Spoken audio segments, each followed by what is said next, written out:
అనసూయ, రష్మి, శ్రీముఖి వంటి హాట్ యాంకర్స్కు భిన్నంగా కనబడుతుంది శ్యామల. కాటన్ చీరలు, ట్రెడిషనల్ దుస్తులతోనే వివిధ ప్రోగ్రాంలకు యాంకరింగ్ చేస్తూ ఉంటుంది. మొదట్లో తెలుగు టీచర్ అవుదామనుకున్న శ్యామల వంటల ప్రోగ్రాంతో పాపులర్ అయిపోయింది.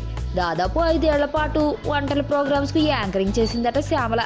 అయితే ఆ ప్రోగ్రామ్స్ ఎవరైనా టేస్ట్ చేసి ఎలా ఉందో చెప్పే విషయంలో మాత్రం శ్యామల మోసం చేసిందట. టేస్ట్ చేసి చెప్పాల్సిన టైంలో నేను ఎప్పుడు ఆ వంటకాన్ని తినేదని కాదు, నేను తెచ్చుకున్న చాక్లెట్ కానీ పెప్పర్మెంట్ కానీ తినేసి అవసరమైన ఎక్స్ప్రెషన్స్ ఇచ్చేదాన్ని. పక్క వాళ్ళు ఎవరో టేస్ట్ చేసి చెప్పేవారు. ఒక రకంగా ఇది మోసం లాంటిదే, కానీ ఉద్యోగంలో ఇలాంటి తెప్పలు తప్పవు కదా అని అసలు విషయం బయటపెట్టింది శ్యామల.